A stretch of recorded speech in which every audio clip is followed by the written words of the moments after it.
Do do do do do do do do do do. Funky fantasy. Do do do do do. The bull. Do do do do do. Stratos arrows. Gotta catch 'em all. Da da da bum bum bum bum bum bum bum bum.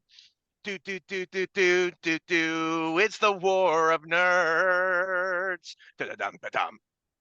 Well, ladies and gentlemen, welcome back to the War of Nerds podcast. It is us, your wonderful, glorious, bearded, nerdy hosts. I am Nathan Helm. I'm Alfred Muller. And I'm Ryan Morgan, also known as Stratos. But it's a trap. And don't forget. Call back to one of our old episodes. Are we that famous That's my already that we line. can mimic our own stuff? That's pretty cool. Absolutely. I think so. So, anyways. Hey, just give me 8 more episodes and I'll finally hit Super Saiyan 2. All right. It's been going the whole time, but I'll get there. But here's the thing. I'm already God form. So no matter what level that you hit, I'll just take my Luffy God form and just slap you down with whatever you're what are you supposed to be? I'm the Prince of all Saiyans. You have nothing against me, Goku. Kakarot. So I wanted to start this episode off by saying, rest in peace to Akira Toriyama. It's really, really sad that he passed away. And for those of you who are listening in and didn't know, so Hisashi Kishimoto and Ichiro Oda both were 11 years old when the first episode of Dragon Ball aired on TV. And they looked up to Toriyama, like he was their literal icon and hero. So when they built their animes, they were literally doing it with like following in the footsteps of the person that they looked up to. And they've been doing a lot of tributes and stuff lately, which is really heartwarming and touching of all the ones I've seen. So those of you who are listening might be wondering, why am I talking about this? Well, this is another anime episode today, but this time we are talking about the OG3. And no, we don't include Pokemon in that. Pokemon's its own thing.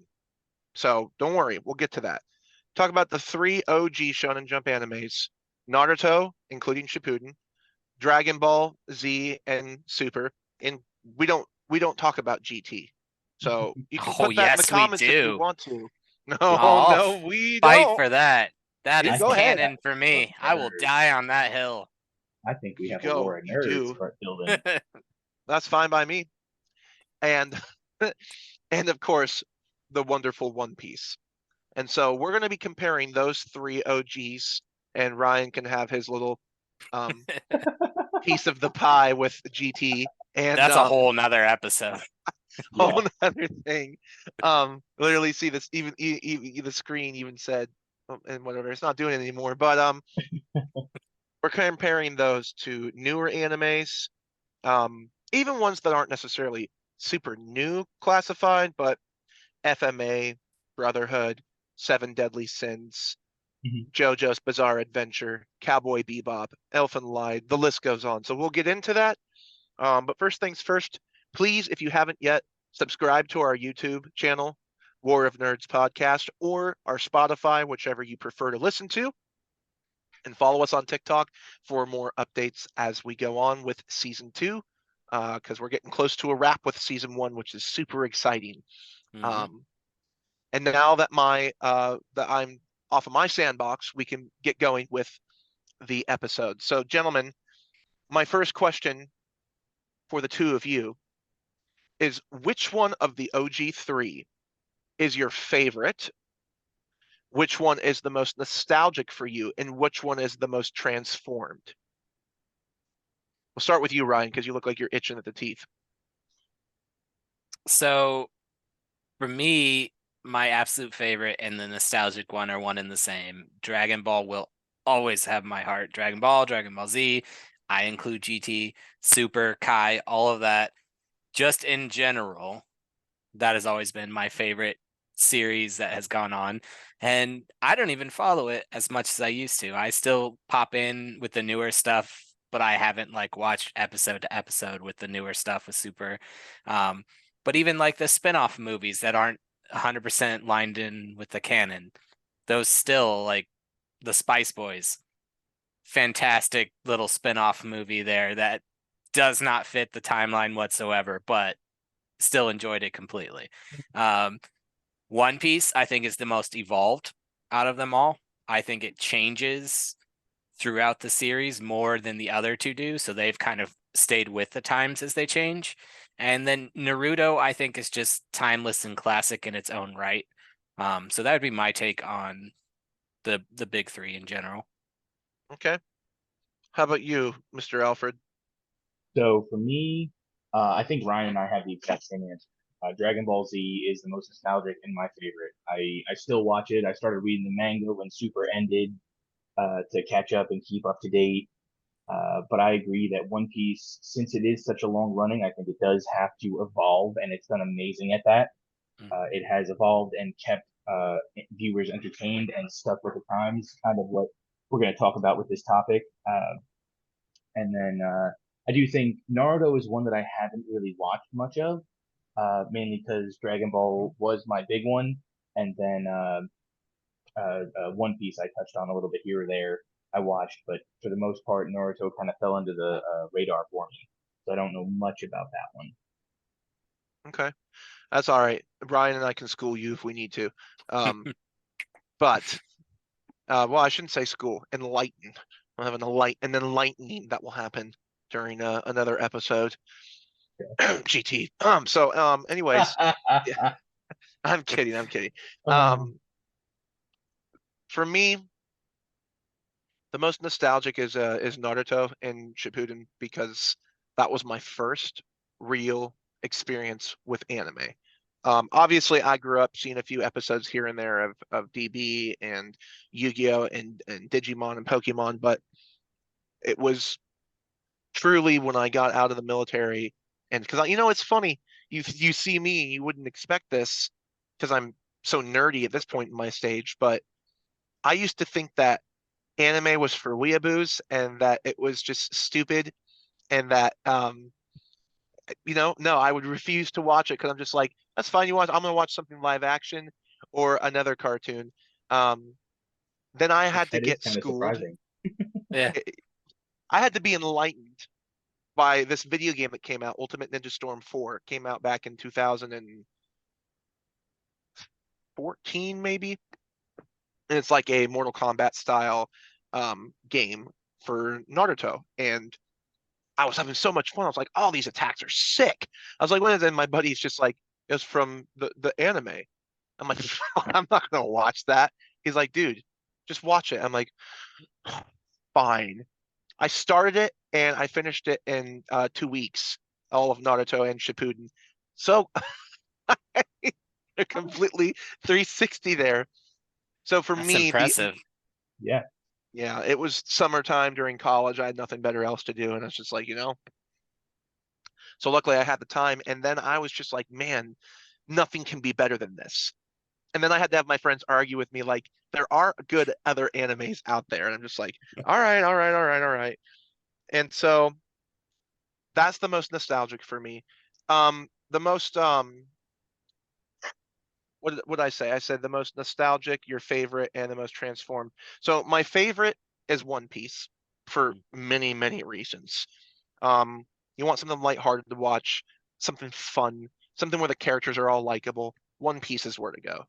And when it started back in 1999, like started around the same time as just a few years before Naruto, and I didn't start One Piece until a year ago actually, because one, it was so big that it was a daunting task, and two, I was just like, One Piece. I'm so used to this action style anime like Dragon Ball and Naruto and FMA and Seven Deadly Sins. I'm like, this looks like some goofy freaking fan made weird crap with some dude in a straw hat.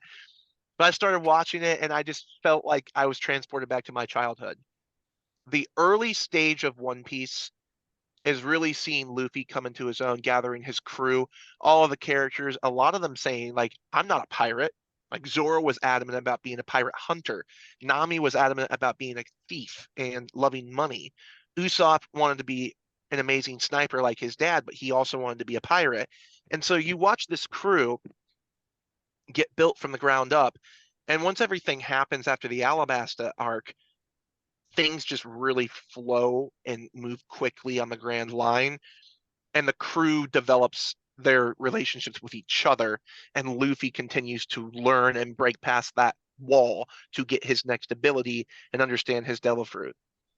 So you look at One Piece now, not only is the character art a little bit different in the actual show itself, um, just the way that it feels. You still get that bit of a nostalgia, but now it's just like you're in the heat of everything. And yeah, anyways, I could go on and on and on and on, but One Piece is definitely the most transformed. It's definitely my favorite, but I love Dragon Ball, Dragon Ball Z. I still say the Boo arc is the best arc of Dragon Ball Z, behind Frieza. A lot of people argue that Cell is, but I think Boo is probably the coolest villain behind Frieza. Um, I just love Boo. Not to derail, but I would say as much as I love the Cell arc, it's probably my least favorite full arc Same. compared to I think Frieza's number one. I don't dislike the Boo arc, but I have less nostalgia for it. But it's tough because I do like the Cell tournament, but I think it can bog down in the middle there before Gohan goes Super Saiyan 2. So that may be where I think it falls off, where like the Frieza arc is almost nonstop action to some extent. And Hmm. then I think Boo's arc was interesting towards the end when you get Super Boo and Kid Boo, but it does have Yeah. some good points in it.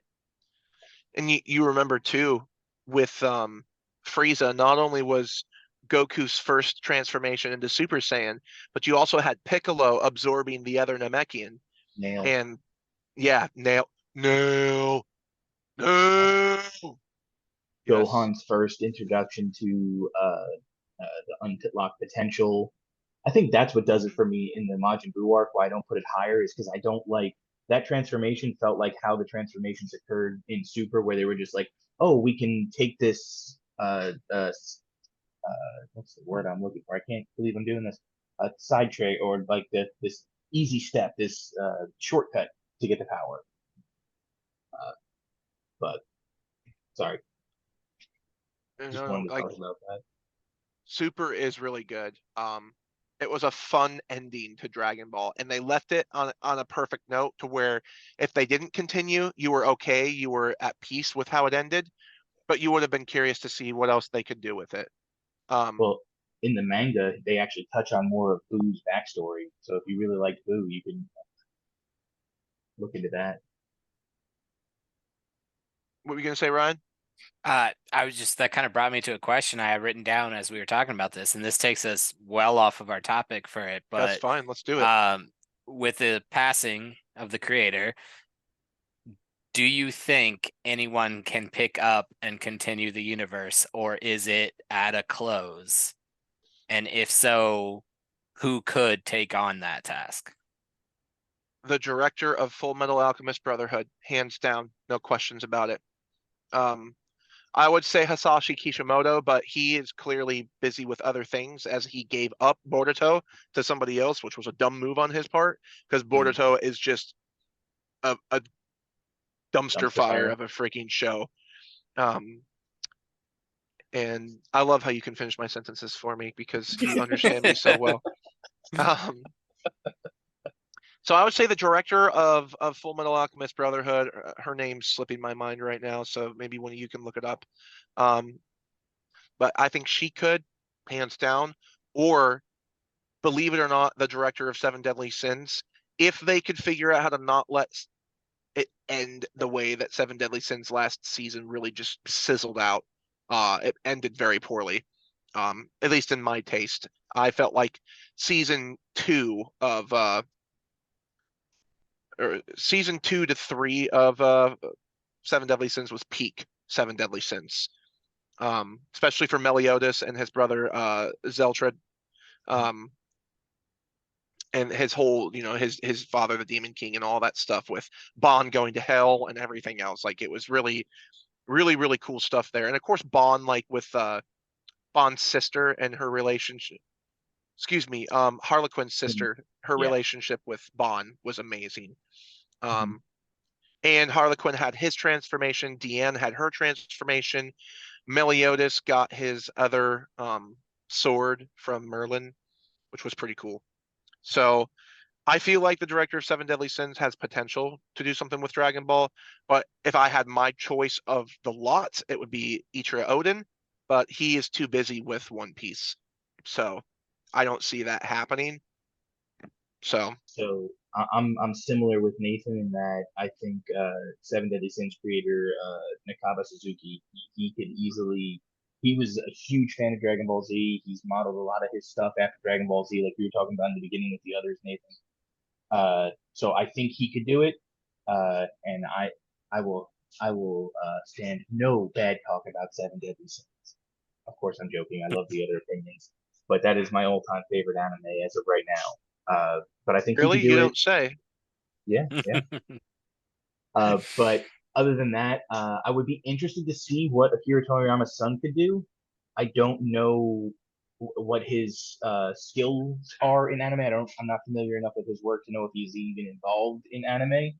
But I know there was a rumor that he would continue on afterward. But we've got so many greats that have done stuff like that, with like Christopher Tolkien taking up his father's work.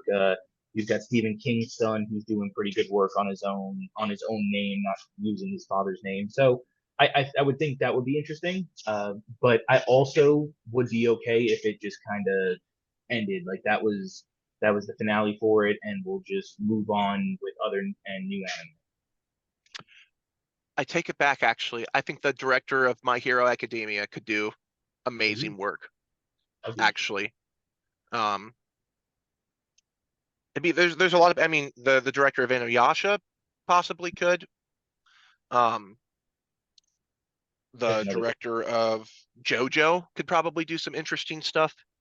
Um, but if we had our choices, I think the top three would be the director of FMA Brotherhood, Ichiro Oda. Um, if Toriyama's son, I've heard he's pretty skilled with artwork and drawing manga stuff, which would make sense considering who his father was. Um, but I don't know. It's just like Yeah. Hisashi Kishimoto is not doing anything with Boruto, so why he looked up to Akira Toriyama, so why not him do it? Like he's free to do it. Yeah. I don't know. Did you That have an was a idea, great Ryan? question, Ryan. Yeah. I kind of agree with Alfred's second thought process there of let it end.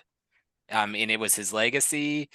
If someone touches it and it falls flat, it'll always be remembered for continuing it in the wrong direction. And I think it'll Yeah, take away from it.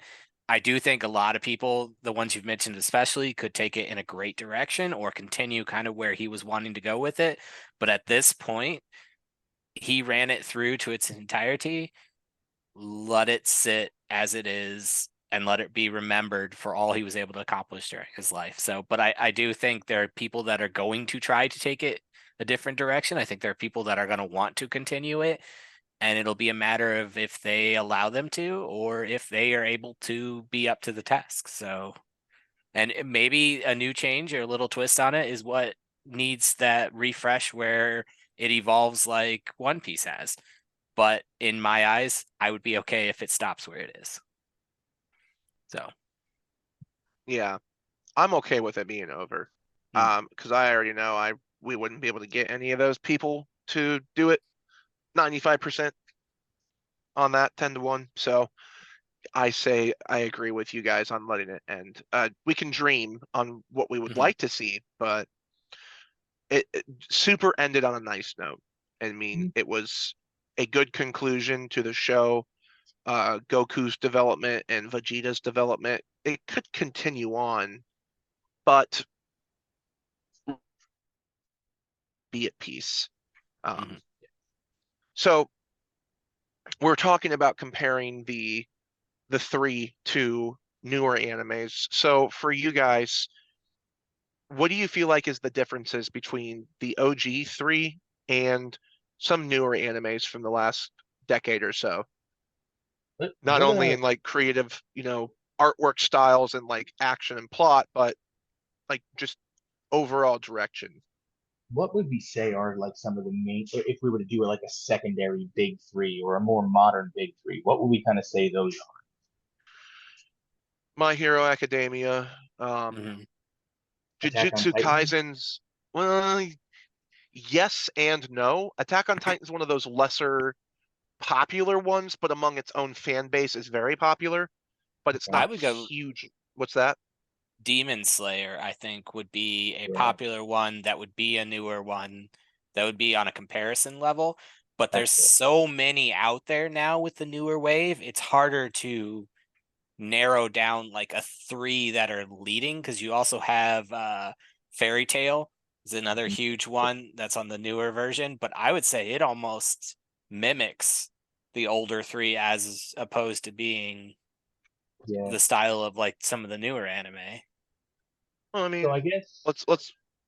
Hmm? sorry, I was, let's do that first and then I'll answer the question that you posed, Nathan. Oh no, I was gonna say as of like newer ones that are popular, we've got a list here, so we can choose from them. So I'll read them off, and let's make Okay. a decision on those. So we've got Full Metal Alchemist Brotherhood, Jujutsu Kaisen, My Hero Academia, Inuyasha, Attack on Titan, That Time I Was Reincarnated as a Slime, Demon Slayer, Black Clover, Vinland Saga, JoJo's Bizarre Adventure, Yu Yu Hakusho, Sword Art Online, Hellsing, Hunter x Hunter, Senyu, Vampire Hunter D, and Bleach. So those are ones that have all come out within the last 10, 15 years, there, give or take, Yeah. and relatively new, some of them being a bit newer. So what would we say classify? I'm with Ryan. I think Demon Slayer would be considered one that's still going. Mhm. Um, I don't know if, I know Black Clover has a lot of newer fans, but it's still really new. I feel that I don't know if it's got that category to be a big three. So, like some of those on there, I feel like are they fit the evolution between the two. So if you Yeah, take like Inuyasha, Inuyasha, Yu Yu is Hakusho, those. literally that bridge, and Yu Yu Hakusho especially, they're the bridge between that older set of the big three and what we have now. Yu Yu Hakusho a little bit closer to the big three in style and substance. Inuyasha kind of starts to bridge that gap, but still ooh, a little bit of the back. Future Diaries too. Sorry, I forgot to throw that one out there. Future Yeah, Diaries is insanely popular. I Um, would I would definitely say like the time I got reincarnated like as a slime, that one's definitely a newer one. It's very popular and it's vastly different in tone from the big three in the originals. So like I would put that one in and Demon Slayer if we're trying to do a comparison. And then I think And My and Hero is another yeah, good one. I'd say those are the My three that we Hero, spoke. Yeah. My Hero, and Jujutsu Kaisen as a honorary fourth Yeah. because Jujutsu Kaisen's like blown up right now with how Mhm. popular it is.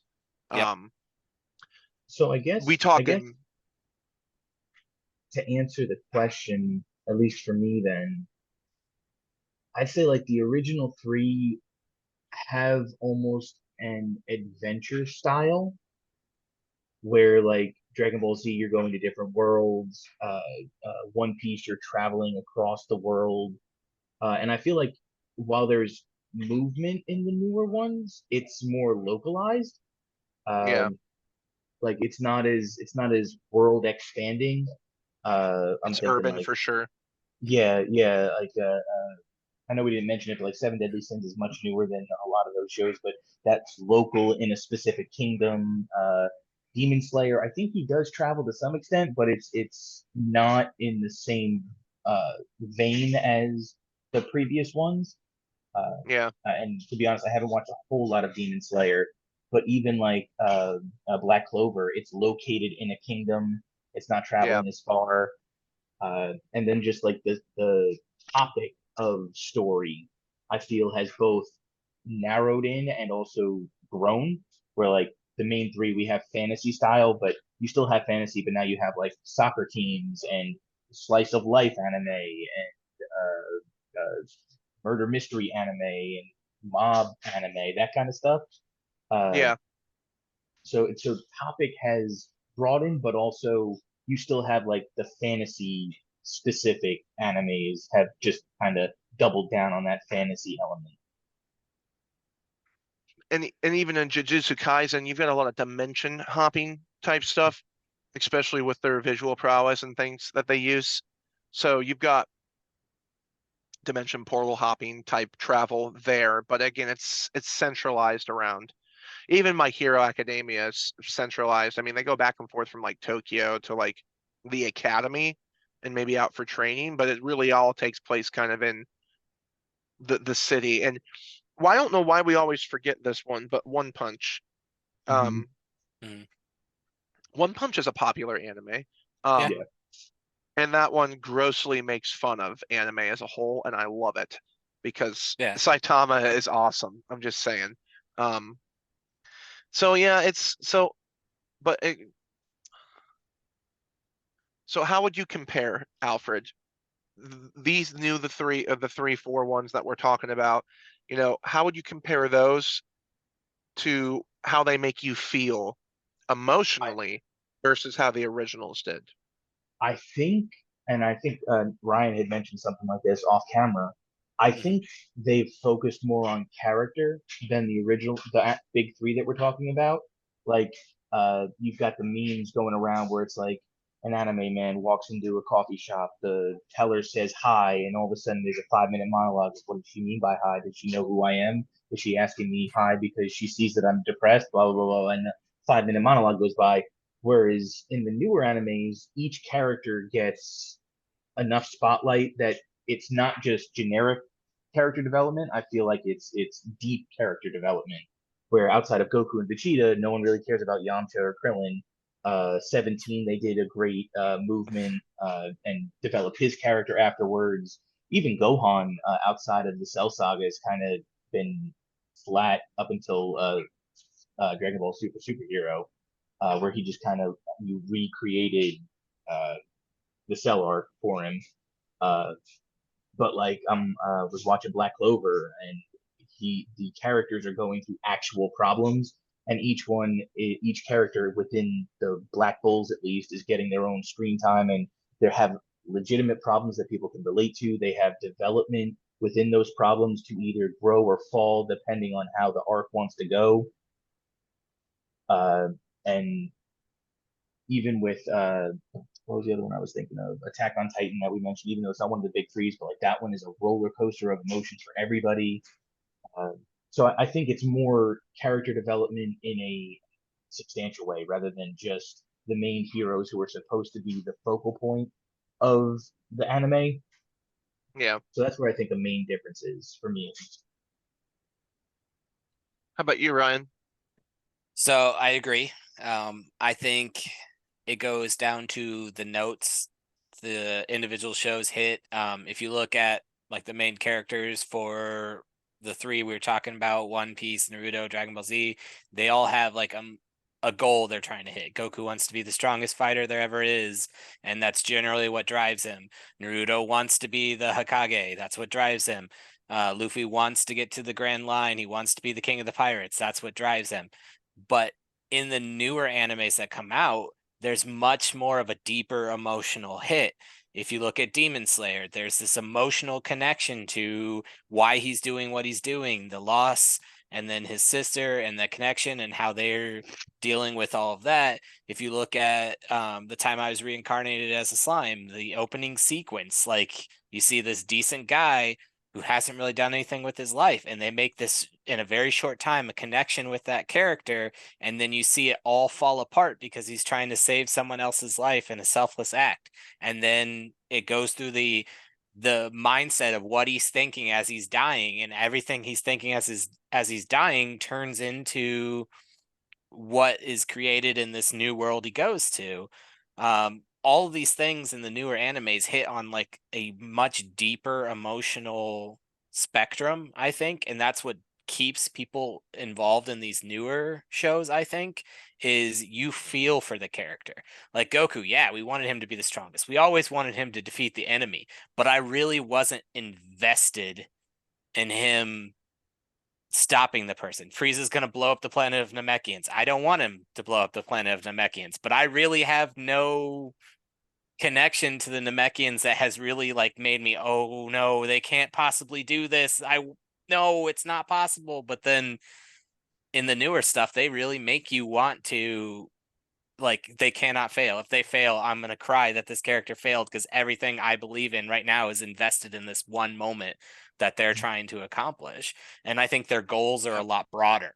Like their goals change as they come in contact with other characters and they adapt to situations, as opposed to being like a one note throughout their series. And I'm taking nothing away from the big three. The nostalgia is there. I love them. They're fantastic for what they are. And I do think as they've evolved, you see more of it. I think they were like, Gohan fell off hard. We have to find a storyline to bring him back in. And because everyone loved that character. And then you get to the Saiyaman stuff, and you're like, he was everyone's favorite. What did you do to this character? Like, it's like you gave up on him and you made him a sideshow. And I think that's I why think they it's cheated different nowadays. Yeah.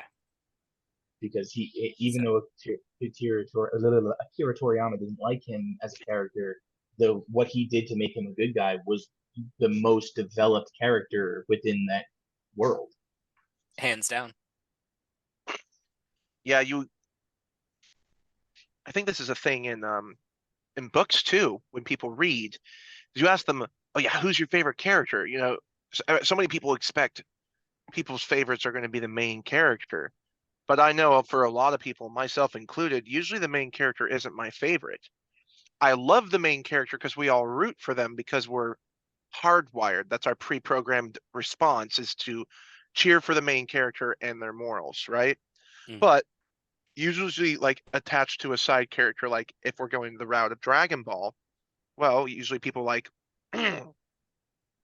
Bulma or Launch or Piccolo or Gohan or really, quite frankly, anybody but Goku. Um, People love Goku, but that's usually not people's favorites.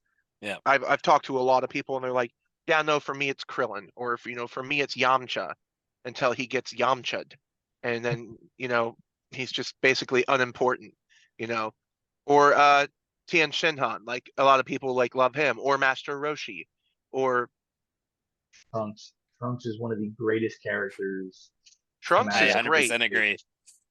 Hey, Dad, I'm back from the future again. You didn't try to do anything like horrible, right? No, son, I didn't do anything bad. I only got your mother pregnant once more and left planet after that. We're gonna figure it out. Come on, Dad, why again? Trunks is awesome. Android 17 and 18 are like two of my favorite stinking characters. And what they did with Android 17 and 18 and Super, bringing them back, and their Mhm. character development in Super alone Yep. blew everything else prior out of the water. Yep. Yep. They did the same thing for Roshi. They did the same thing for Gohan. They did the same thing for, well, honestly, Mr. Satan too. Got Yeah. some decent character development in Super. Boo got some. Frieza, Golden Frieza, spoiler alert, is the coolest freaking anime character ever. He can't take over Zoro for me or Trafalgar Law, but that's just because Zoro and Law are like the icicles on top of the cream. So, but Golden Frieza. So for me, these newer animes, because I watch a lot of them, I'll like scroll across them and be like, oh, Legend of Tanya the Evil. This looks interesting. Let's check it out. Just this nutty, batty, weird anime. But the character development is on point for Mhm. like everybody. Full Metal Alchemist Brotherhood, I think, is the one anime that did it better than any other as the story goes, with characters, the development, the plot, the moving everything along, explaining the homunculi better. Greed's arc in Brotherhood was fantastic. Father, Hohenheim, everything. And finishing it off with Edward, knowing that him and Winry were going to get together, and everything with like Alphonse, and just the way that they tied all the strings together to finish it the way they did. Compared to the original Full Metal Alchemist, I enjoyed it, but I didn't feel the same way as I did with. I'll just leave this one line for anybody who's listening that knows. Big brother, big brother, big brother.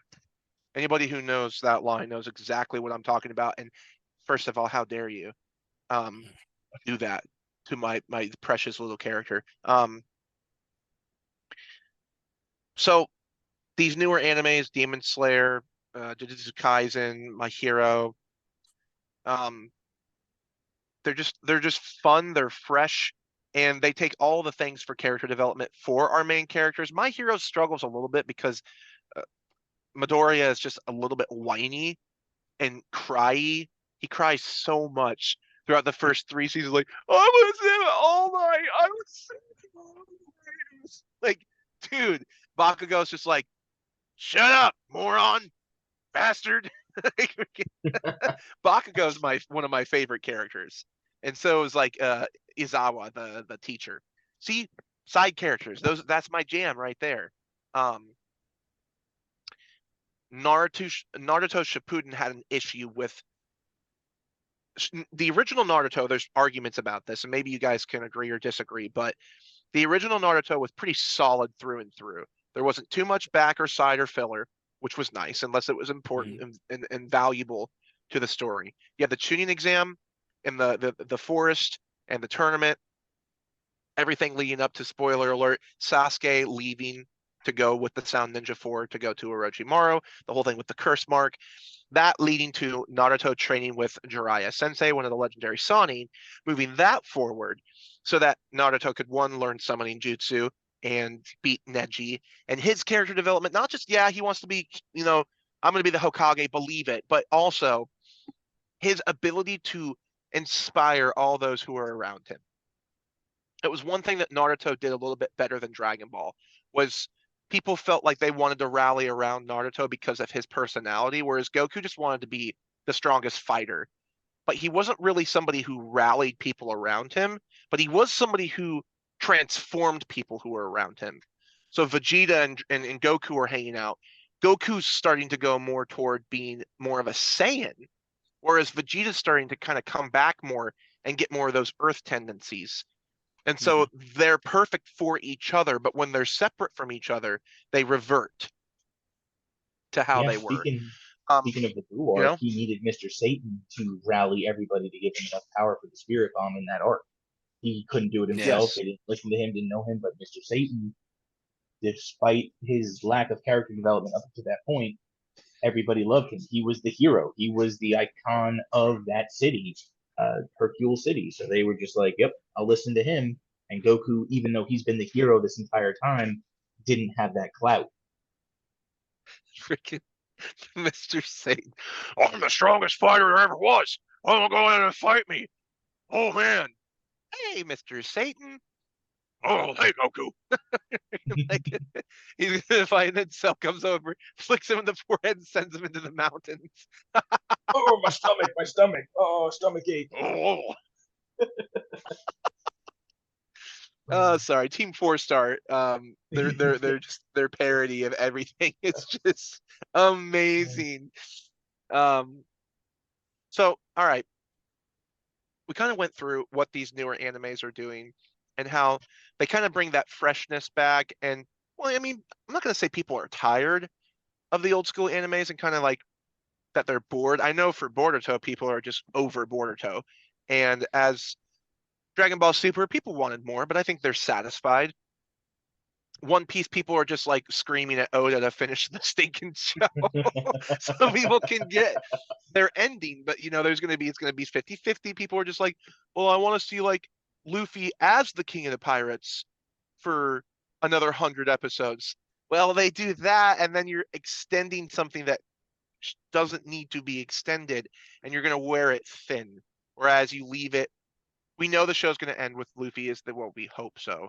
I can't speak for what Oda will do. As the phrase goes in One Piece, no one ever stays dead. Like there's only a couple permadeaths, and the rest of them are just like, oh yeah, that guy's dead. 150 episodes later, halfway across the Grand Line. Like, oh, that's Rob Lucci. Totally thought you got pounded by Luffy. 150 episodes later on the other side of the Grand Line. Like, so I think that's pretty much in a nutshell how the newer animes. I I still think feel excited when I'm watching them, but I'm I'm curious to see how the newer animes are gonna take that because I feel the older animes, like One Piece, obviously is still going. But when I think back to like animes I used to watch that maybe aren't necessarily the big three when I was a kid, they ended when there were some that ended, like maybe this the more the transition animes, they ended and yeah, people still wanted more. But it was because it ended on a high note or the story was so engaging that people thought they could go other places with it. But the creators were like, no, I'm done. And that may speak to the culture, Japanese culture of or Eastern culture, where it's like this is meant to be what it is and it's not meant to be anymore. But then you have, of course, like Dragon Ball Z, which gets very popular in the West, and it starts to go longer and longer and longer. You have Pokemon, which just recently ended. Some may argue it should have ended earlier. Uh, but like for me, Digimon ended. The original season of Digimon, I thought ended, and then they brought in a whole new cast for the second series and whatnot, and did that up until four series. But it went longer than it should have in those additional series, but like the original story arc ended, and there was still more that I felt I wanted to see, but I was happy where it ended because that was the time for it to end. Uh, I want to see how the newer animes do it if they end after a low number or if they try and milk it past a certain point because of the attention it gets. you bring up an interesting point because newer animes like JoJo Bizarre Adventure, Vinland Saga, if you really want to classify Vinland Saga as an anime, I think it is.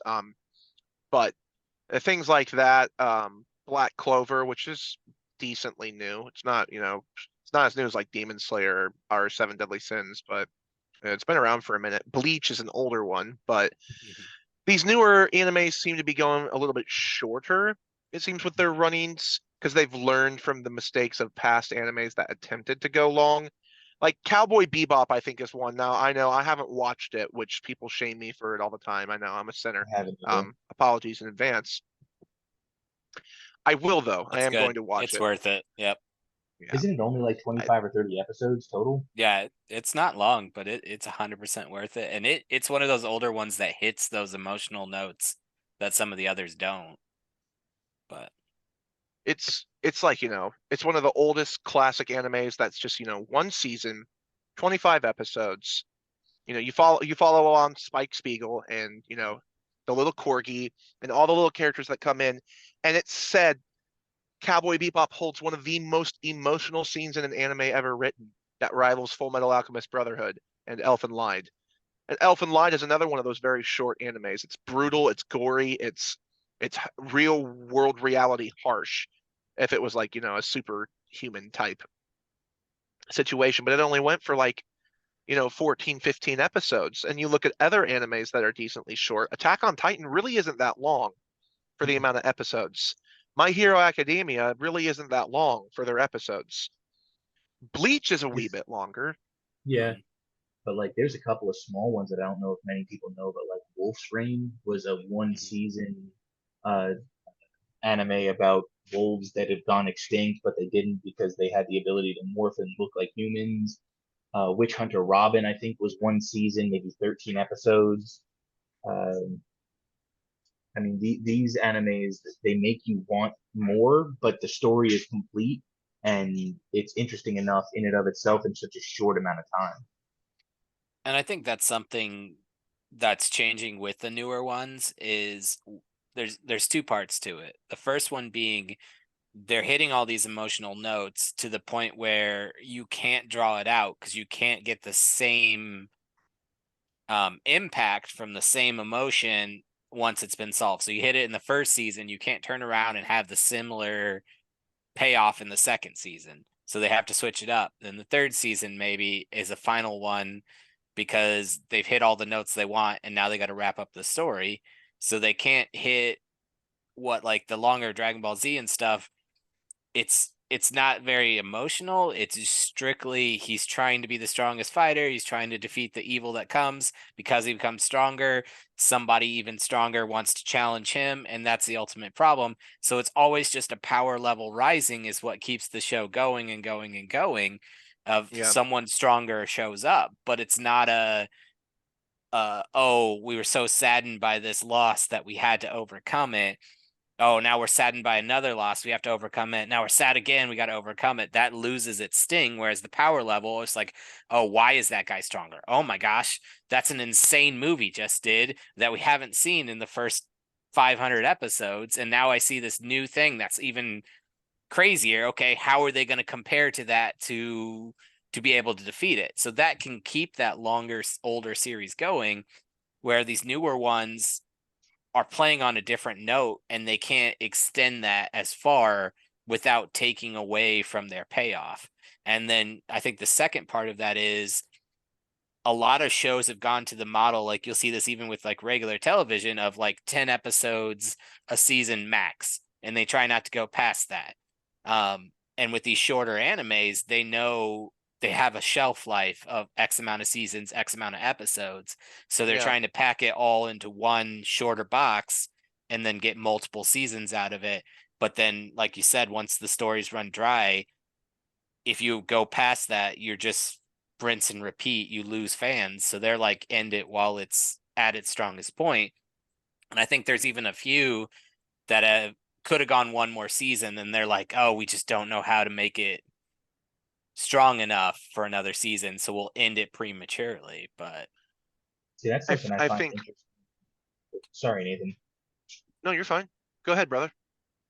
Black Clover is one that I find interesting because it's got like 50 episode seasons, but Mhm. it's also got like that same feel of Dragon Ball Z, where like at least the two main characters, they have a specific goal. They want to be the Wizard King, but the side characters flesh out the story. And Yeah. the two characters, like the one is very much Goku, like I don't modeled after Goku. I'm gonna be the best. I'm gonna be the best. There's nothing you can do to stop me. My power will continue to grow because it has to. Then you've got his best friend and foster brother who is more cerebral and more I will train and I will learn. But then you have the side characters who have no interest in being the Wizard King. They just have regular life issues they're trying to overcome. And Yeah. it's an interesting one that I'm finding more for this kind of podcast, looking at it that way, because it's not just watching for entertainment. It's what is it doing that other animes have done, or what is it doing that's different? And I feel like it's modeling itself after the big three, at least definitely Dragon Ball Z, I could see, and then touching on newer elements through the side characters more so than the main characters. Mhm. And I think there's two prime examples that are kind of flip-flopped. You look at the original Full Metal Alchemist. They were attempting to do that long running One Piece, Naruto, Dragon Ball type season, and it was suffering Yeah. horribly because it was going so stinking slow that the arc felt like you watched 30 episodes and nothing had happened. Mhm. There were some good moments in it. It was still fun and enjoyable, but it got canceled for a reason. And so when they came back with FMA Brotherhood and like the first 7 episodes recapped everything that happened in the original show, and then they moved forward and truly did it the right way with a 64 episode season, and it was done at the end, and you're just like, I feel satisfied. It ends on a high note, like we've talked about before, that happy Edward and Winry kind of off into the sunset. Like, you know, they're going to go off and do other things, and maybe there could be a movie, which there was a movie, um, and different things like that. And I think that's where a lot of these animes miss out on opportunities, is like they could do movies or little side things to explain other stuff of characters that went off and did whatever, instead of trying to drag it out. And then the opposite end of the spectrum was Pokemon went for way too long. Pokemon should have probably ended around episode 700. Um, about the same length as Naruto and Shippuden combined. Um, Pokemon tried to drag it out with all these new trainers, with all these new arcs, with all these new Pokemons, with all these new this and this and that. Oh no, Pikachu's not with Ash anymore. Ash Ketchum's this, yesterday's news. Oh, but then Ash is going to come back, and then Mewtwo's going to come back, and then they kept dragging it on because they had the video games and people were still invested with the video games, but that's all they needed. The video game was that continuation for people's interest. Then you go build off of the video games, kind of like The Legend of Zelda, and doing things like that. So especially because the you'll video never, games were on their own anyway. Like, with the exception of the original yellow version, it was the only one with an Ash character. Yeah, Yep. but I think you have to look at, and we talked about this at the very beginning, you have to look at Pokemon in a completely different light than most other anime, because the reason it ran so long was they were directly tied to the game. Their marketing strategy, and like you can look at it, everything with their marketing, because they've been going for over 25 years, is tied between all of their mediums. Their card game releases, with the games that come out with the video games, with the anime, and all of that stuff is linked. And you could say it's a money grab. You could say it's to get their fans to stay engaged with the mediums. And certain fans like me, I have not watched all of the anime for Pokemon. I've hit an episode here. I've seen most of the first season. I've caught an episode here, an episode there, or clips from different ones. I was a video game specific Pokemon fan. And then I never played the trading card game.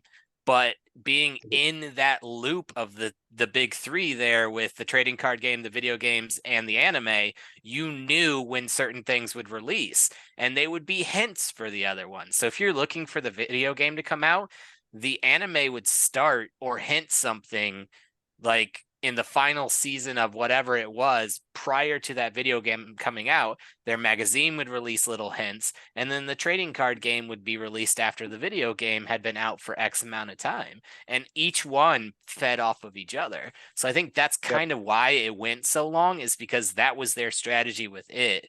So it's kind of on its own little tier, but you're 100% right. It should have ended a long time ago.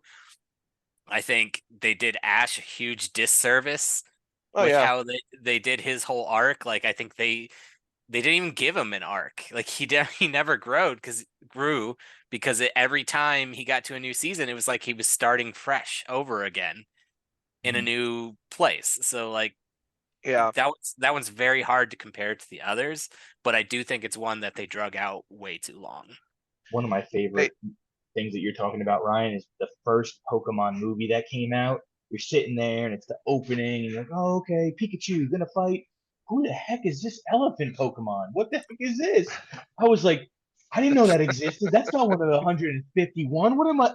And then all of a sudden it comes out, and that's the new one of the new Pokemon. And I was just like, dang, that's so cool. Sweet, sweet Dawn no fan. kidding. Mm-hmm. But I mean, for the listeners who are listening, like the thing about Pokemon is it's nostalgia. Not Mm-hmm. just, Pokemon Go, not just the video games, not just the story. It's like, what do you think of when you hear this? I want to be the very best, like no one ever was. Bum, bum, bum. To catch them is my real test. To train them is my cause. Like when you hear that, you literally, I'm going to travel across the land. Hold it up. Painting far and wide. These Pokemon do understand the power that's inside. Pokemon! When you hear I that, have I have literally that full goosebumps. song, like the full like 3.5 minute, 4 minute song Oh on my yeah. YouTube playlist. It's saved on mine, brother. Like every morning when I wake up, that is my wake up and get jamming and juicing. All right. I'm I'm That's I'm great. okay with admitting that. This is a thing. We admit things in our life, and this is what I'm willing to share with the audience. My guilty pleasure recently has been the videos where they're like guess the Pokemon, and then like they fit one that's clearly not the Pokemon into the silhouette of the other one. It's Pikachu. No, it's Jigglypuff. Wait, what? Jiggly, jiggly puff, jiggly Oh puff. man, the Pokemon rap at the end of the episodes, Yeah. that's a great Yes. one. I remember when I was, what's that, Alfred? No, go. I was just gonna say, I remember being gosh, I was in second grade, so I was like 8, 9 years old. I'd gotten pneumonia, so I had to leave school every day, half days, and I would go over to a friend's house, and their parents were watching me. Well, he would get off, we'd go to the basement and would crack open the GameCube, and we'd stick in Pokemon Arena. And we would play matches against each other with like I would pick like Charizard, I would pick freaking Pikachu. If I could snag Mewtwo, I would, because Mewtwo's just OP in any of the games, especially in Super Smash Mario Brothers. If you know how to use him, that tail whip, bro, it is undeniably one of the strongest attacks, second bar none from like Ike's freaking full counter. So it's like if you know how to use like Ike or any of the other sword wielders in Super Smash Mario Brothers, we'll have an entire episode on video games in Super Smash Yeah. Brothers. Um, but You know, anyways, so that something else that I find different, and it may just be nostalgia for me because of what viewing has become now, where you have streaming services and you don't have a blockbuster that you had to go to. But like the original, like Dragon Ball Z movies, those hit differently for me than the movies attached to anime nowadays. And I'm not sure because I feel like there's plenty of them that are coming out. There's still dozens, like yeah. Seven Deadly Sins has a dozen or half a dozen at this point. And those kind of felt more like the Dragon Ball Z ones when I would watch those. But I wonder if that's different for the newer viewers too, because they know it's not canon. Whereas when I was growing up, I Yeah. didn't care if it was canon or not, and I just watched it for the enjoyment value. So that's something I think is a little different, and I can't really pinpoint why without my bias being involved as far as like nostalgia goes. Okay, here's a question for you guys. So, out of the last, I don't know, the last 3 years, let's say, what is a new anime that you've come across that you started watching it and immediately you were reminded of one of the OG three? That's a good question.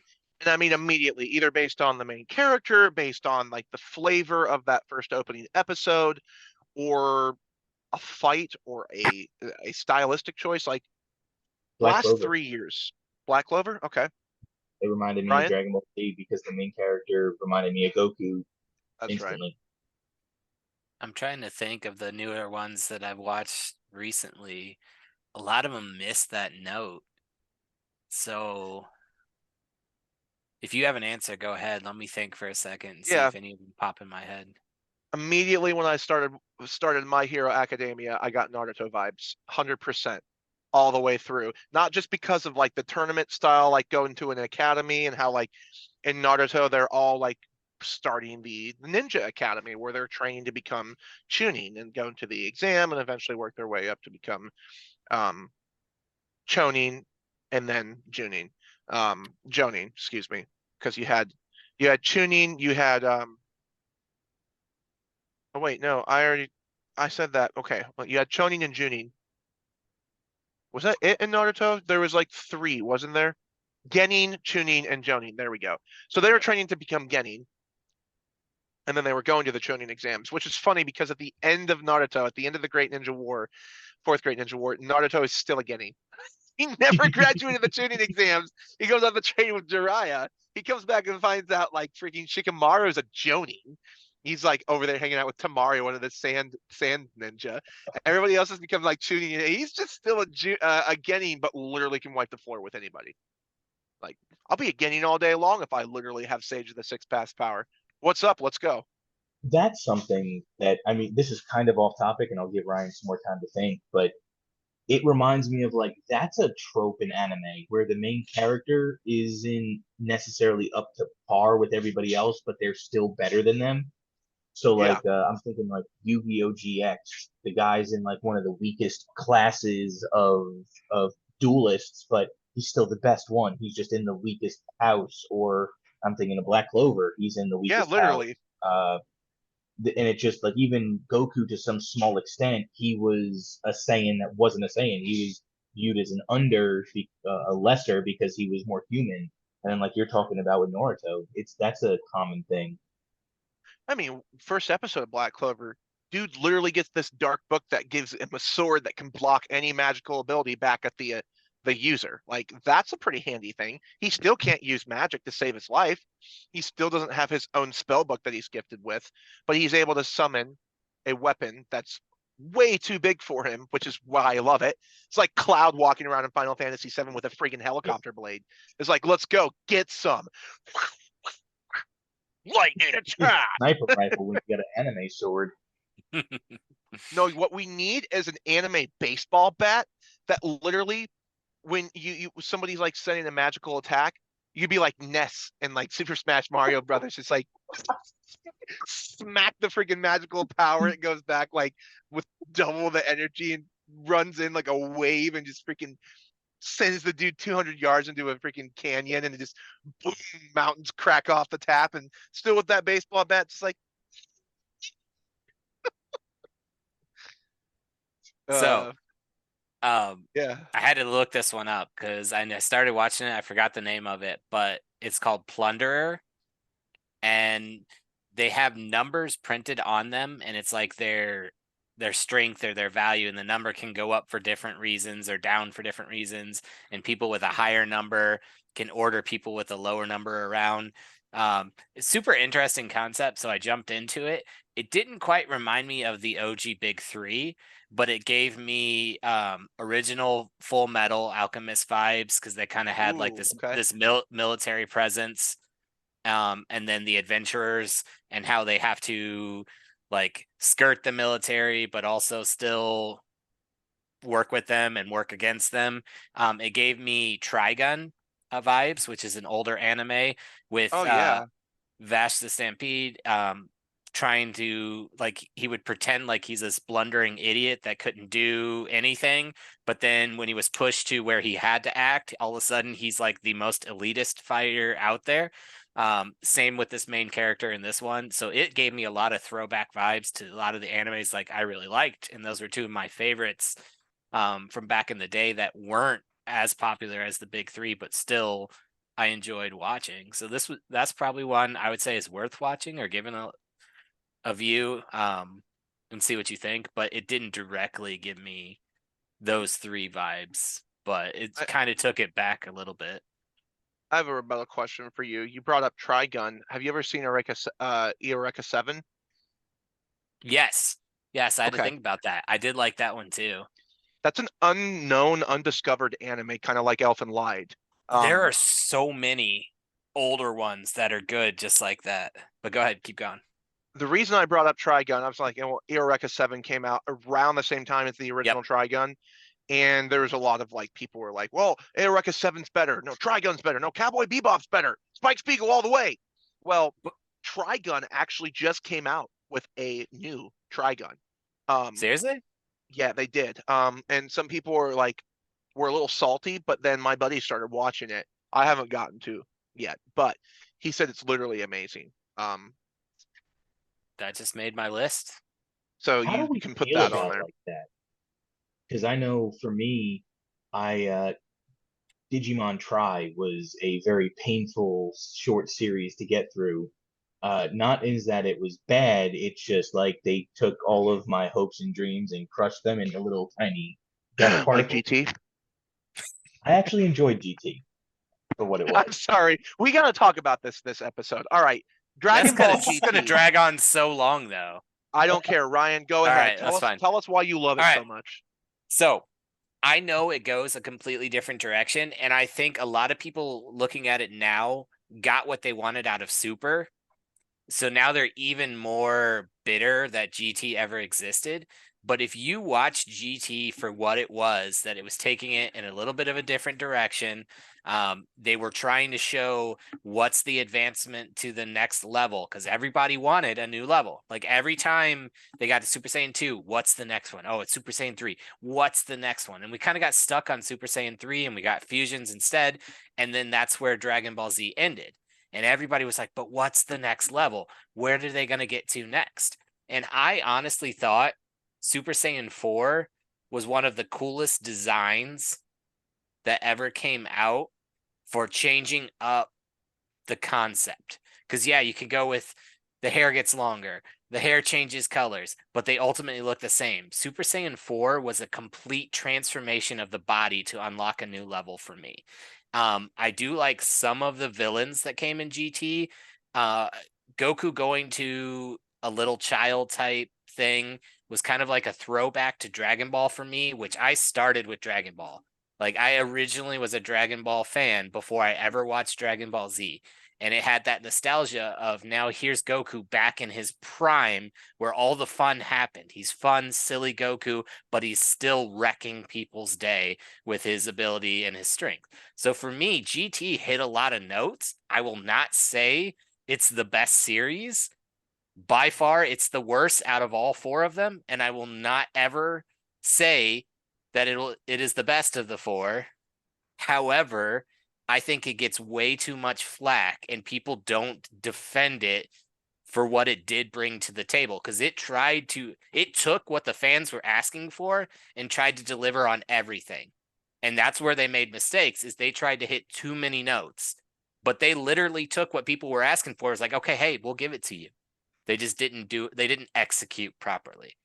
But I I'll jump truly on. think go ahead. Sorry, finish. I was gonna add my thoughts to that as well, but finish what you were gonna say. You truly I was going to think? So say, side. I truly think that it deserves to be recognized. And even if it's not truly timeline canon, I think it could have been, I honestly. like the fact that they went out into the universe and instead of Mhm. just all the enemies coming to Goku, he went out and had to face stronger and stronger villains. I thought that was a refreshing take for me as I watched it.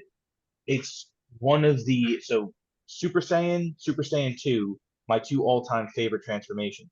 Super Saiyan 4 is top 3 for me because it Mhm. had that emotional connection that I got used to with transformations that I don't really feel like continued after or with Super Saiyan 3 or after in the original in the actual canon. But it brought in more lore with the giant ape. Like you touched Mhm. on that in Dragon Ball Z in the beginning, but then never really bring it up again. But to see a continuation of that form, I loved how you can go become a golden uh, giant ape and then taking all of that power, which was the pure brute Super Saiyan, and form it into, like you were saying, Ryan. I love the transformation. The Super Saiyan 4 looked so cool. And the fan art that you see going around on the internet of Super Saiyan 5, I'm like, that's also kind of cool. Yep. Outside of, and don't get me wrong, I love Super Saiyan Blue. It's cool. It's Yeah. nostalgic for the short hair, but you change the color, but it's the same thing rehashed. Whereas Super Saiyan 4 is unique, it's different, it adds more flavor. And yeah, I mean, for me, going to the Kid Goku, I was like, nah. You still don't get much of Trunks. You still don't get much of Goten, and except for the baby arc where they become villains. So those kind characters kind of fell to the side in favor of Goku. Trunks got more screen time, which was cool. I wanted to see more from Pan, which I really liked. So those kinds of things I thought were cool, and they gave more. Uh, but I agree with you. It's not the best of the series. It's at the bottom, but it had a lot of really good things that I think should be recognized. Mhm. I enjoyed listening to both of your explanations. Now here's I why have we're not wrong. I have not No, watched GT and I refuse to watch GT. That's And okay. because how dare you uncanonize Pam? She's the sweetest little thing ever. And the way that Dragon Ball Z ended with her fighting at the tourney, um, they really lost an opportunity of having Pam as a character. And not only that, but Goku's Goku's second son, Gohan's little Goten. brother, Goten. Goten Goten. was just him and Trunks' son. Trunks kid, Trunks, Or not Trunks, Vegeta and Bulma's Yeah, son. Trunks. Trunks. Yeah, They're Trunks. Baby yeah. Trunks and Goten doing the merge is one of the coolest things ever. What I didn't understand was why they were younger again in Dragon Ball Super. Uh, People said it was I think because it they, was a marketing thing. I think they explained that Saiyans age so slow that they were still kids, but End of Dragon I Ball don't. Z, they weren't Yeah, kids. That's I why know. I don't understand it. You know what I mean? And then Pam was there, and like Goten and every. It's just, so I will never watch Dragon Ball GT, but I don't hate on people who do. Yep, I that's just fair. for me, I'm good with, yeah. I think that's a completely valid thing. Like if you don't want it to be canon, don't watch it. Mhm. If you want to test the waters, appreciate it for what it is. But I do think they almost forced themselves because they wanted Pan and Goku to go off and do an adventure together. And if you have Grandpa Goku and little granddaughter Pan going on this adventure, it seemed kind of like far fetched. So having Goku come down to her age where they had to coexist as children of extreme power as they went on, I think that was their answer to it. And like what Alfred said, it was vastly different from what they had been doing the entire Dragon Ball Z, and going forward. They were trying to change and evolve to some new storyline and do things different, and it didn't pay off, which I completely understand. And that's why it'll never be the best series of them all. But I give them credit for trying because I don't think it was a complete failure like a lot of people think it is. Yeah. But I appreciate it for what it was. And that's my Especially take on it. But especially when Sure. like watching the end of Dragon Ball Z, like that's one of the first times I ever cried at a show.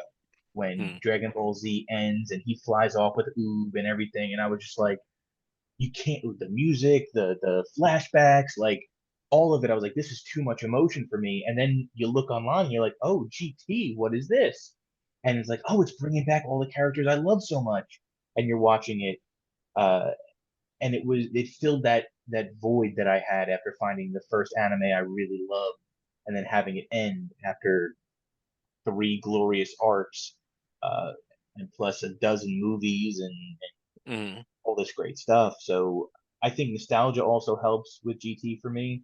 But I do agree with Ryan that if you're gonna watch it for what it is, and don't Hmm. necessarily compare it. Just take it at its face value.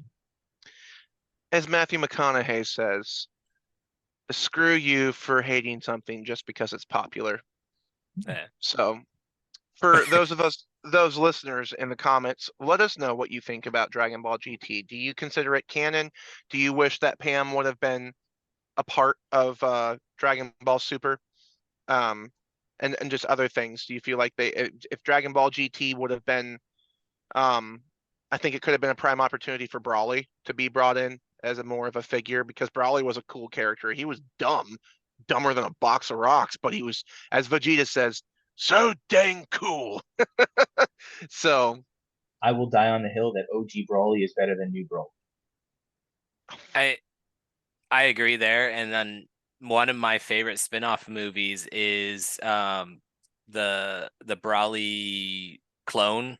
Oh, So Bio Trunks and yes, Brawly? Goten, yeah, Bio Brawly, where they go off in their own movie and it's Mhm. Trunks and Goten. And the fact that if you watch the original video of that, yeah, I don't remember it's Trunks or Goten just like flashes Brawly. Trunks. And I never saw that coming. no One of matter the best. no matter what GT's flaws are and what they've done with Brawley and some other villains, nothing is worse than Garlic Jr. The whole Garlic Jr. arc is literally a waste of my life that I can't get back. And worst villain in all of Dragon Ball's universe. Garlic Jr. sucks. And this is all the Dragon Ball movies and everything because they've got some bangers for some movies. Tree Um, of Life, Slug. Honorable mention for Janimba. It was the one where Get Gogeta somebody, yeah, somebody wishes oh, what is it? They wish hell opens back up and everybody comes back. So even like dead Frieza comes back. But and so, yeah, Yep. but yep, that movie, that was a good one it too. was And I like awesome. that And villain. I think at the end of that one, you get Goten and Trunks's Gotenks versus Goku and Vegeta's Gogeta in a Yep. tournament, which I thought You was do, pretty cool. yeah. I thought that was one of the coolest parts of the Boo saga. And for Mhm. our listeners, yes, we are going off topic. It's a rambling thing that we tend to do, and that's okay. Holy Goku, we are off topic. Um, one of the coolest things about the Majin Buu saga is that First of all, Majin Vegeta, that arc Mhm. was one of the most emotional and Vegeta's true turning point in the show Yep. of who his character was. The decision that he made. Goku's over here thinking that Vegeta betrayed them, but no, he didn't. He did that because he felt that's what he needed to do in order to protect his friends and family. Well, Mhm. then Goku dies too, just like literally everybody else in the Buu saga, because boom, nuke planets, no big deal. But the whole Piccolo turning to Vegeta or Vegeta turning to Piccolo, do you think I'll see him on the other side? No, no. You are a horrible person. You are not going to. You're going to hell. But that's Yeah, so dude. emotional because he still sacrifices himself after knowing that. And then he runs into Goku. Goku's got the halo on. He's hanging out with Kai, and Kai's one of my favorite characters in the entire show. I'm so glad they brought him back for Super. And of course, nothing's better than King Kai. Hey, Goku, welcome. Wait, why'd you bring him here, Goku? What the? Freaking bring Cell there. Hey, King Kai, Goku, what's that? Why'd you bring Cell here? Get him away! Get away! Goku! You owe me a new car. Um, so I just love everything about honestly Super. What makes Super so good is it's just action through and through, and character development and nostalgia, and really just honestly a farewell to the characters. And the Tournament of Power is one of the probably the best. Honestly, it's the best freaking 40, 50 episodes of anime of all history. Like it's so cool. And Jiren's one of the coolest characters ever. He's just this unstoppable OP alien looking dude that He like reminded Goku me was of not OG Broly. stronger. What's that? He reminded me of OG Broly. How it was you could not defeat him with power because he was that much stronger than you. Mhm. Oh yeah, Goku didn't beat Jiren. Like Jiren was not strong, or Goku was not stronger than Jiren. Actually, at that point in time, Vegeta was stronger than Goku, I can see that. and Gohan's always been stronger than Goku. Gohan is the strongest Saiyan ever created, including Brawly, and that's been discovered through the lore. Ryan, go I ahead. think I was gonna say Gohan's potential has always been greater than his father. I think when he stepped away from training, he was vastly inferior to Goku, but once he came back, he could rise to that higher potential. But Correct. and I think that's where he was done a disservice is letting him fall off so hard, Mhm. where he was meant to be like the It, epitome of where they got to. I feel like they did such a disservice because the arc in Cell was that the scholar versus the warrior, and he had found a perfect medium. He was like, no, I have to do this because, and that's the true martial artist way. Like, I don't want to fight, but when I have to, I will. And they went in a completely opposite direction where I never want to fight again. And I was like, that's not the character I fell in love with in the Cell arc. You completely destroyed him for the Mm. Saiyaman arc, and I was like, this is not Gohan anymore. What did you do to him? Yeah, I was a running joke about Gohan being a disgrace to the Saiyans. Vegeta brought it up over and over again. He's just like, if you actually train, boy, you put your father to shame. Like, he's like, where's your Saiyan pride? Like, Yep. literally, and that is why Super's so good, because they brought back that character development for Gohan and showed truly how strong he was in the Tournament of Power. Without Gohan Mhm. and Vegeta, they would have lost. Plain and simple. Gohan and Vegeta, and like the whole thing of Boo not coming was funny the way they did it, but having Yeah, Golden Frieza was oh so much more sweeter. And yeah, knowing where Frieza's character was at that point in time at the end, spoiler alert for the listeners, but you truly understand that Frieza's really not a villain anymore. Like he has tendencies that make you kind of question him with what he said to like, you know, oh monkey, I think I'll just sit here and watch. Like, but he wasn't gonna go blow up planets anymore. Like that literally is what Goku can do to people. That is the type of inspiration and just how he can change people around him. He even changed except in the Frieza. manga. The manga, the manga kind of undoes that with Frieza for the following arcs. I will refuse to acknowledge this part of the manga. And That's fair. Akira Toriyama is not here I to don't see it. defend said I part of don't the see it. manga. It It doesn't doesn't exist. exist to me. Burn it all. Um, I do want to say I to all will. the listeners, the reason we talk about Dragon Ball Z, One Piece, Naruto so much, besides the fact of what we grew up watching, we hope that the animes nowadays will reach this pinnacle, this peak, where 20, 30 years from now, people are talking about how amazing Demon Slayer is, or Sword Art Online, or Ugh, never. but still, in general, like these story, they haven't reached that pinnacle yet, and maybe because there is so many out there, there won't be a time where these you have these epic ones anymore. But it's it's these moments that we're talking about that maybe these we haven't experienced them with the newer anime. But please, in the comments, let us know your favorite arc or this moment that makes you wish there was more of an anime, or you wish there was a movie about it, or something for the anime you're watching right now. Because we'll check it out and we'll probably talk about it and gush over it like we are with Yeah. Dragon Ball at the moment. If you have any content you want us to do coming about anime, we love it. I mean, any characters, fan theories, your favorite intro song for an anime, your favorite arc, your favorite characters, your favorite anime as a whole, let us know. And now back to your previously scheduled program. Um, haha, yo ho ho. So area Captain Jack Davy Jones Locker. We're not going to talk about Pirates of the Caribbean tonight, but the thing really just I love Super so much, and I feel like it's fitting for us to finish this episode off just talking about Dragon Ball. We started it off as Yeah. a remembrance of Akira Toriyama and all of his works. So from beginning to end, if you okay for the original Dragon Ball, first of all, Goku's hilarious. Um, Watching him try to maneuver his way through human society and understand what things are, and you know exactly what I'm talking about. Um, you know exactly what Yeah. Toriyama was not afraid to push boundaries. I'll just say that. Um, well, Goku, how you doing? Master Roshi here. Um, One of my favorite actual arcs, not just the tournaments, and obviously the King Piccolo arc in the original Dragon Ball is it's up there with like the Frieza arc. And that was like Piccolo's turning, not only Piccolo's turning point, but after that, Tien Shinhan was Tien Shinhan. At first, you hated him so much, and then Roshi talked to him, and like he started changing him and Chaozu. And if you remember their master, the dude with like the sunglasses and stuff, and he had a Yep. brother who got turned into like a cyborg or whatever.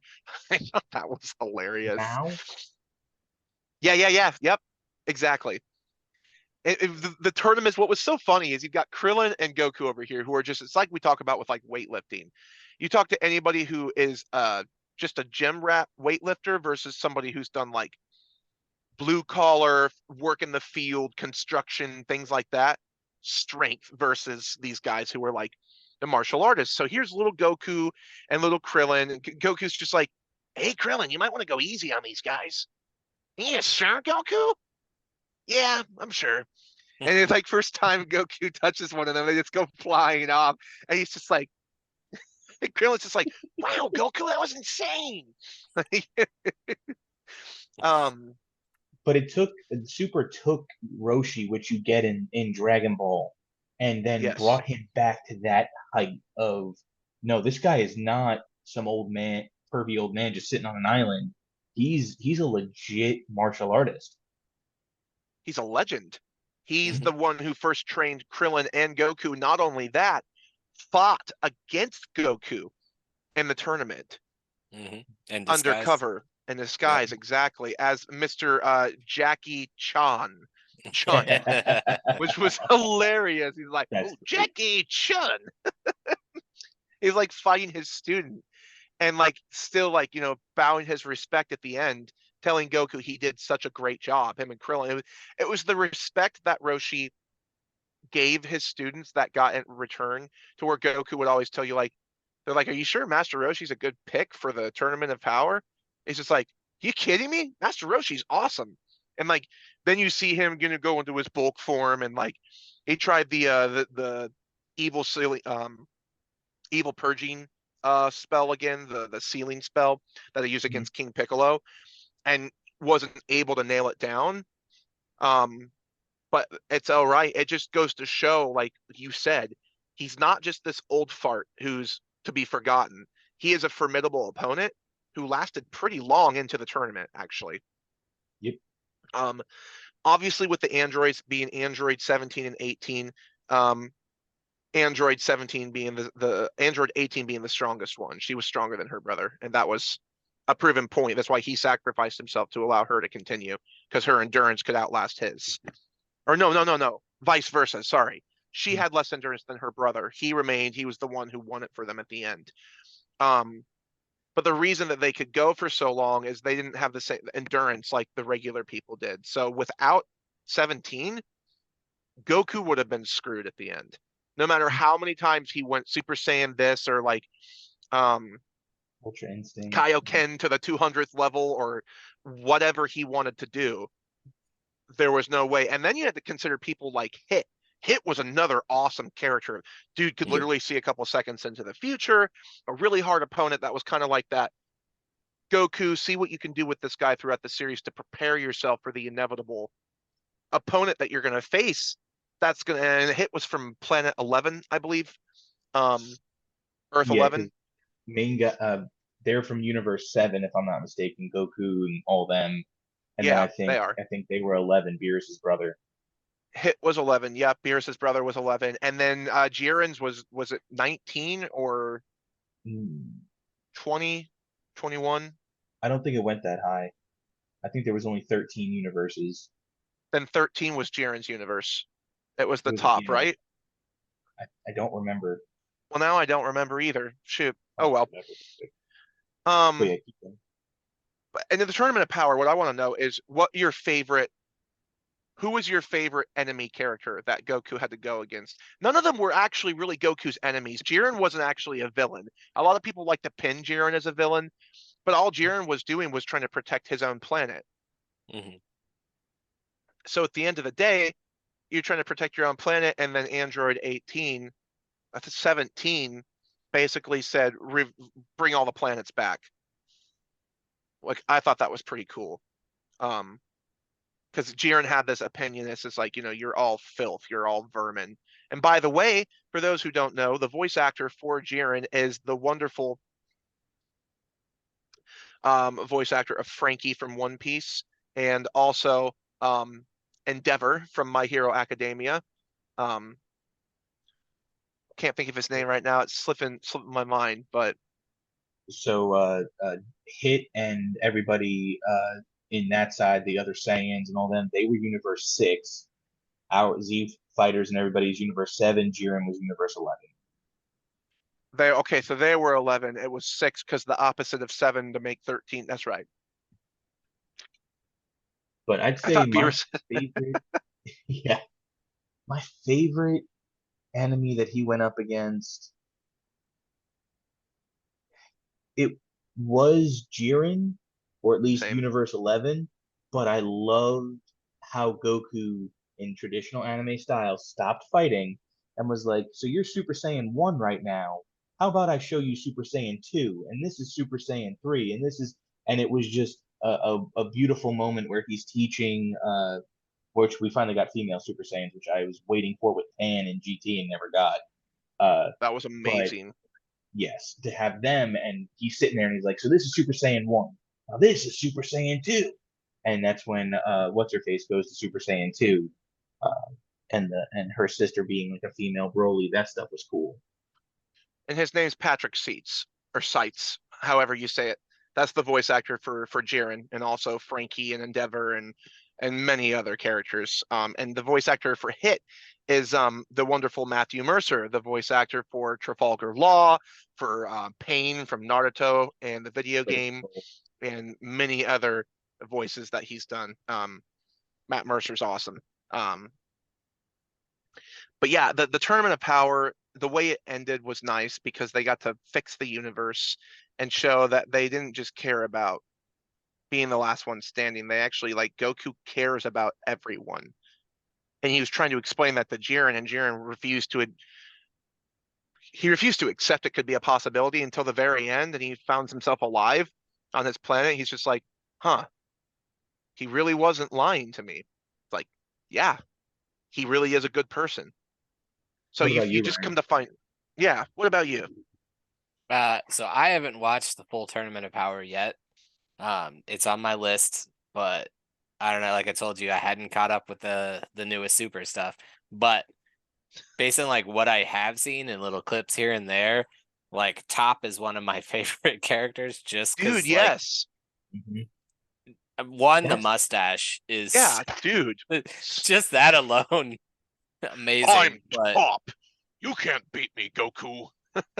I really enjoyed him. Like I think a lot of people's answers would be Jiren because like it has the most epic fights and like the most conclusion there, but I think he was the least like extra character. Like it was very simplistic in my mind.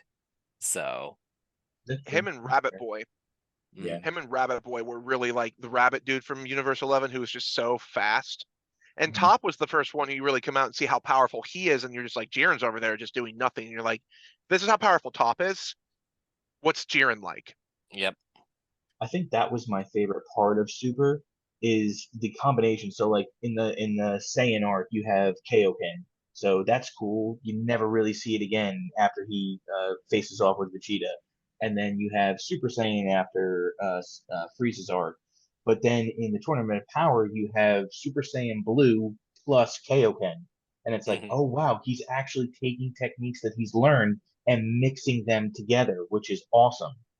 Even Gohan, I think, was able to go Super Saiyan 2 as his ultimate potential unlocked. So he was had the potential unlocked and then was able to go Super Saiyan as well, if I remember correctly. Yeah, it was so Gohan could do Super Saiyan 3. Um um no, Super Saiyan 2, you're right. Mhm. He actually went above Super Saiyan 3 technically in the Tournament of Power. It was a new Yeah, type of Super Saiyan for him. Now, Goku's I believe was called Ultra Instinct and Vegeta's was called Ego, but I don't think he turned into Ultra Ultra Ego. Ego in the Tournament Power. He did use his ability Mhm. in the Tournament of He Power. used the Hakai, the God power, I think. Yeah, but his is Ultra Ego, and Goku used Ultra Instinct in the Tournament of Power to go against Jiren, and he still lost. That's how Yeah. powerful Jiren is. And I just Hmm. want people out there to understand, like Jiren's one of those characters. It's just like you can't beat him. He's like a Brawly, but he's not. Brawly's dumber than a box of rocks, as Vegeta's pointed out time and time again. The stupidest story ever. He hates Goku because Goku cried in the crib next to him. What, unbelievable! Like, get out of here. Like, get a notebook and write something more creative. But And still, that's why I like the original Brawly concept was he was a legendary lost Saiyan that was long ago. He wasn't like on the same level. Like he was this old legend that was the first one to go Super Saiyan. Like I love that storyline so much more than where they took it Yeah. instead. The fact that Vegeta is 100%. terrified, like he is the legendary Super Saiyan. Like, Hmm. yes, we can go Super Saiyan, but he is the legendary Super Saiyan. Yeah, the one that Vegeta swore Goku was for the longest. Mhm. Nope, Hmm. he Nope. wasn't. Brawly He- was. So seeing a character like that in the sense of Jiren, plus he just looked cool. And then you had all these other characters from the other universes, mind you, that were really cool too. Different unique abilities. That one female Saiyan you were talking about that Goku trained, like he wanted to train her and fight her at the same time. He's just like, you're awesome. By the way, did you know you can do this?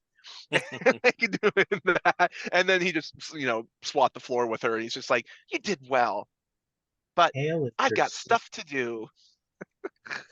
it's like cauliflower is what it looks like. Khalifa Kefla, and then Khalifa, Khalifa. yeah, Kale. Yep.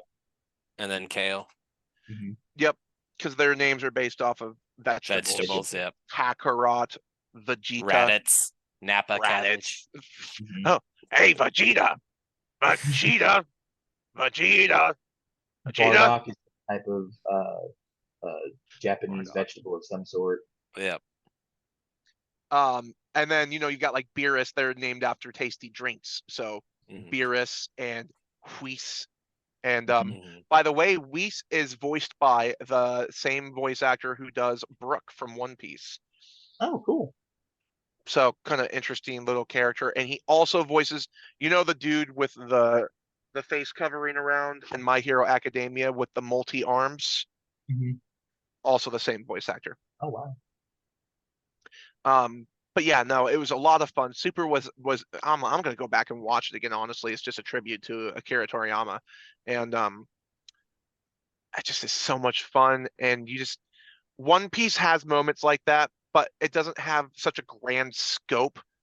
You have Mhm. like the super long fight with Luffy and Katakuri during the Big Mom arc, but something is where you have all these fighters where the fate of the universe is, because if Dragon Ball were going to be categorized, it would be science fantasy for an anime. Um, or science fiction, action, and adventure.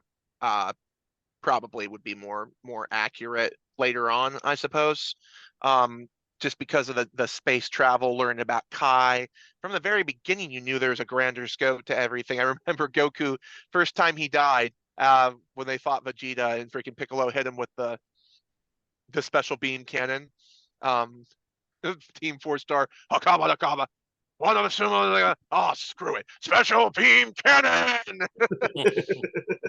Goku's down there looking at the big cojones, and you know, mahogany. It's like, so I gotta figure this stuff out. He goes and meets Kai. He's like, "What's up, Goku?" A little cricket. Like, shut up, mammies. Anyways, but That's something too. And I wonder too, like, obviously anime is anime because it's based off of manga as far as I'm aware. You have a yeah, lot of filler, especially in Dragon Ball Z. I feel like there's a decent amount of filler. I know that One Piece has been very good as far as there's very little filler or wasted episodes, and you've said that Naruto correct. is the same way.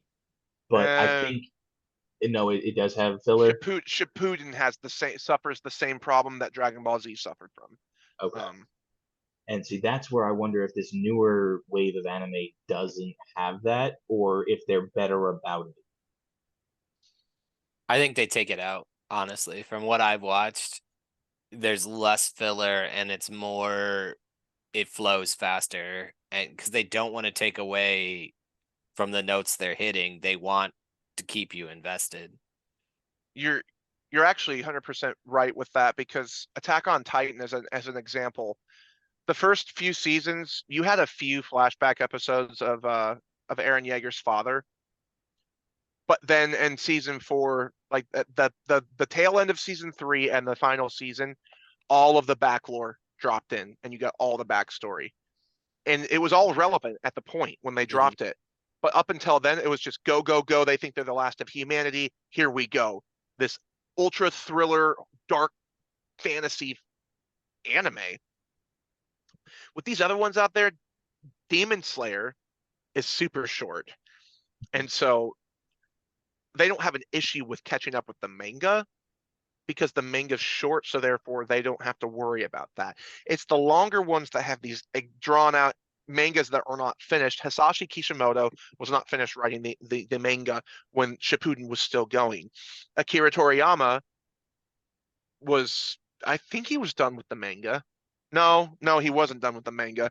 Super's manga was still going. So that is what it was, unforeseen circumstances. And then Ichiro Oda, he literally is still writing the last arc of the manga. So the thing about One Piece is Oda separates his arcs of the manga so well that he leaves filler stories in between of little things that the crew is doing, and leaves the backstory as the filler episodes. So it's relevant backstory, and that fills the part while he's the manga, they're waiting to catch up. And so you don't feel like you're being dragged to some like robot Naruto and Shippuden. I'm just like, what on why? What the? We're in the fourth Great Ninja War, and now we're going to see robot Naruto. That's not even canon, or whatever. I don't care. Um, Yeah, it's like the so I, seven you know, episode training that Gohan goes through when in the Saiyan saga, or the 7 episodes it takes Goku to run along the Snake Road, or things like that, where it's like, yeah, all right, all right, which we talked about in our previous anime episode at the time was like, okay, cool, we're gonna see him reach the end. All right, now I gotta wait till next week, which was great at the time. And nowadays, when you're binging the episodes, you're like, I feel like I watched this episode already. Yeah, today the lovely thing is we have the internet, so you can go online for Shippuden. Now you've got Dragon Ball Z Kai, which is awesome because you skip out all the nonsense filler and you just get to the good stuff. Or you can watch Dragon Ball Z Abridged from Team 4-Star. Well, for Naruto, Shippuden doesn't have a Kai. So you legitimately have to go online, look at a spreadsheet type thing. Okay, these are the episodes to skip, which so you still can get the information of what to skip, or if you've seen the show before, you know what to skip. But if you're a newcomer and you really want to watch it, but you're just like, holy, literally lick me, this is the most drawn out, like you literally would rather bite chalk than continue watching. So it's just like, what do you do at that point, right? You're just like, do I keep going and keep looking at what episodes to skip and bite chalk, or do I just skip it all together? So these newer animes, they want to be fresh, they want to be relevant, they want to keep people's short attention spans, because this generation, this day and age, people have about a 5-minute attention span, and then they're thinking about something else with their ADHD squirrel brains. And that's, you know, that's how I am. I'm just a psychopath, so I'm just like all over the place. But it's, I think the shorter animes are good. I think they are a healthy dose of fun. So if you want there to be more seasons, fine by me. You're going to keep with the manga, you're going to do what you're going to do, but you keep the seasons shorter. That means people are hungry for more at the end. But these really, really long, drawn out things with just every 5 episodes, you're like getting 5 episodes of filler. Like, give me more FMA Brotherhood. That didn't have filler. I like, as I say, it is the best written anime probably out there. It's up there with Trigun, Eureka 7, Elfen Lied, Cowboy Bebop, way back to like GoBots and other different animes like 80s Batman and things like that came, GoBots was awesome, dude. But anyway, we could go on and on, but our time is kind of coming to an end. We wanted to give you guys a little bit of a fun, like really, really talk about Dragon Ball Z, and give Toriyama his best farewell and peace in heaven, and that he may rest. So, you guys got anything else? No, I think that pretty much think- covers our take on it. Because if we keep going, we're gonna keep going. So If do charge in my attack 4 hours later. So yeah, you guys don't want that. So yeah, y'all know where to find us on the digits. TikTok, come hang out with us. We'll get the Discord more organized hopefully soon, so y'all can have a community place to hang out and ask questions. Not that we would never charge for you guys to listen to the episode, but we do have a Patreon. So if you wanted to support us in any possible way, there is a Patreon there. Even if you don't want to support us monetarily, go ahead and check out the different tiers that we created. They're kind of funny. And if you could always, if you're looking for another way to support us, that's one way. Yeah, we're independent creators, just like any of your YouTubers that you watch and different stuff like that.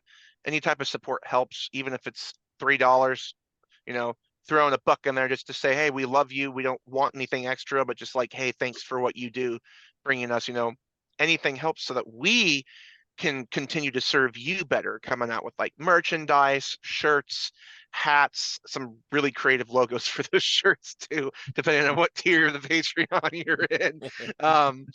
But we just like to have a lot of fun, and we really want to build our community so that we can have extra ideas to serve you with new episodes and new content. Like, if we could get to the point of like Honest Trailer or Screen Junkies, and y'all are literally just giving us our content to do, I just feel like that's an amazing thing. It's just like we're a family, like Bungie back in the day before 343 Studios took a giant dump on them. So, things happen and you have to, you know, choke down the vomit. It is what it is. But ladies and gentlemen, I'm going to leave you with an exit, and I hope we'll see you next time. So. Dun dun dun dun dun dun dun dun dun dun dun dun dun funky fantasy dun dun dun dun dun dun dun dun dun dun dun the bowl dun dun dun dun hey Kato dun dun dun dun Stratos arrows dun dun dun dun dun dun dun dun dun dun dun dun War of Nerds. See y'all next time.